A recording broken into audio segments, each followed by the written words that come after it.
Barstow is a town in California in the middle of the Mojave Desert.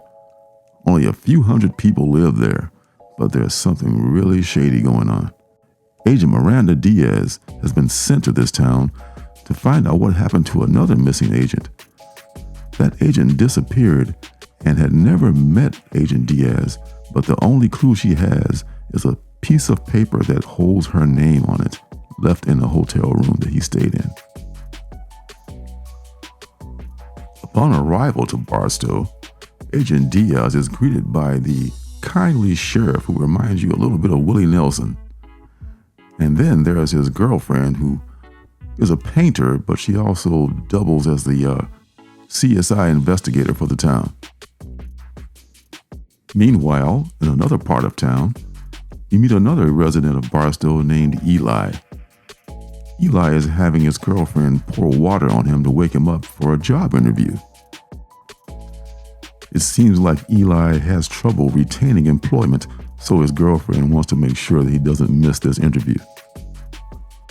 After interviewing the sheriff and his assistant, Agent Diaz heads over to the hotel where the missing agent was last seen.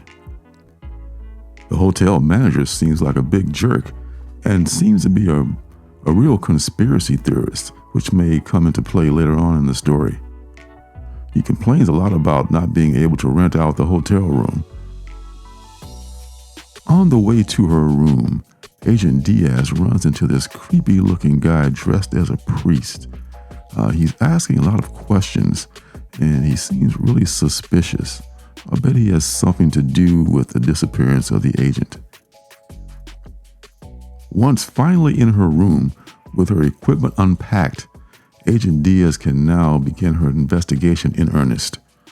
But it won't be long until she falls under the spell of Barstow, as things happen to her pretty quickly. Barstow is written by award-winning filmmakers and writers David Ian McKendry and Rebecca McKendry.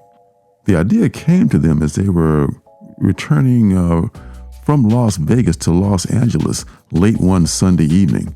They were intrigued by all the small towns between Los Angeles and Las Vegas. Barstow is just an amalgam of all those small towns. And Eisner Award-winning Tyler Jenkins is the artist for Barstow. You may recognize their work from Hairball and Apache Delivery Service. The appeal of Barstow is not just the impending doom of all the demonic behavior that's happening around, but also the development of all these oddball characters. Anytime there's a small town story like this, I always think of Twin Peaks, and I get a real Twin Peaks oddball kind of a vibe from Barstow. All of that said, I'm going to go ahead and pull the trigger and sub to Barstow for the entirety of the 4-issue run of this series. So that's going to do it for this Indie Comics review. Be sure to hit the like button on your way out. And until next time, I'll see you guys in the funny papers. Hey, don't forget to subscribe and leave a thumbs up.